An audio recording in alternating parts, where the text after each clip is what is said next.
we are going to solve some absolute value inequalities today instead of equations. So similarly to when we solved our equations, we're going to start by writing a distance statement. So this inequality says that the distance between x and 2, since those are the values I'm subtracting, is no more than 4 units, or less than or equal to 4 units, however you want to say it. So if you think about the numbers that make this inequality true, if I'm at 2, I know to get to x, I can go no more than 4 units away.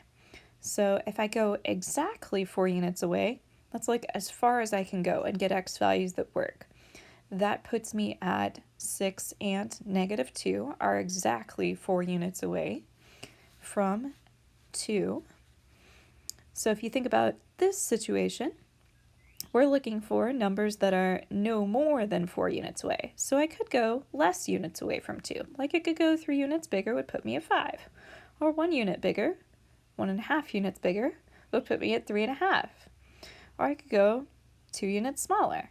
All of those numbers are no more than 4 units away from 2. So they're solutions to this inequality, which means that all of the values of x between negative 2 and 6 are solutions, including negative 2 and 6.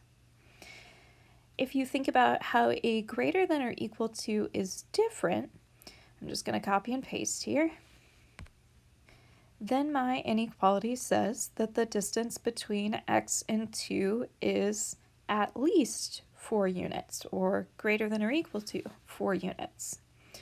So if I redraw my number line, it's going to look pretty similar. So still starting at 2, I'm going at least 4 units away. So the closest I can be to 2 is at negative 2 and 6. I really am looking for numbers that are at least 4 units away. So I could go 5 units away, 6 units away, like 7 and 8 are at least 4 units away. Or I could go 5 units away the other direction. So all the x values that are at least 4 units away are the numbers that are less than or equal to negative 2 or greater than or equal to 6. So those two different intervals are my solution sets. Similarly to how you can write two different versions of an equation, you can write two different versions of an absolute value inequality and solve it instead of using a number line. But I would highly recommend using a number line. I think it's less like memorization and more understanding. So you could have done the previous one if it's a less than by rewriting it as a single inequality in between the original boundary and the boundary with the opposite sign and then solving it. If it's a greater than, you have to remember to write it as two separate inequalities, one where it is greater than your original boundary and one where it's less than or equal to that boundary with the opposite sign, and then solve it.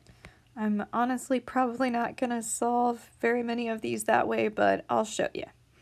Okay, so say that I want to solve this one. Either case, I need to get my absolute value part by itself. So I could, since this is a less than, write it as a regular inequality in between negative 3 and positive 3. Since it's a less than, that means that it's going to be the numbers kind of in the middle of my number line, sandwiched in between negative 3 and 3.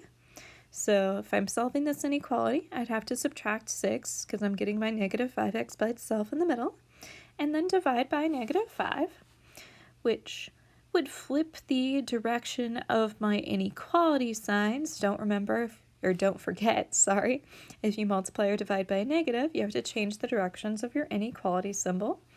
So that would mean it's greater than 3/5 and less than 9/5. So that's all the numbers between 3/5 and 9/5, not including, because it was a strictly less than, my endpoints. I need to plug a number in that interval back in to check it, so 1's in between there. So if I plug 1 back in and check, I'm going to have 4, which is less than 12. So how I prefer to do this is still with a number line, so I would write a distance statement. It says the distance between 6 and 5x is less than 3 units. And then I would draw my number line. So I'm going from 6, and to get to 5x, I am going less than 3 units, so 3 units smaller, 3 units bigger would put me at 3 and positive 9, but I'm actually getting x values that are less than 3 units away.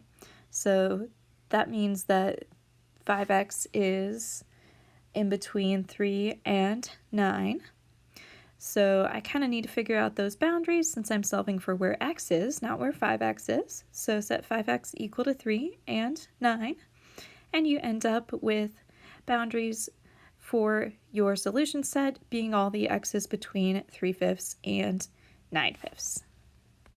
If we look at this one and write it as a distance statement, we have that the distance between 3x and 2 is more than negative 2 units.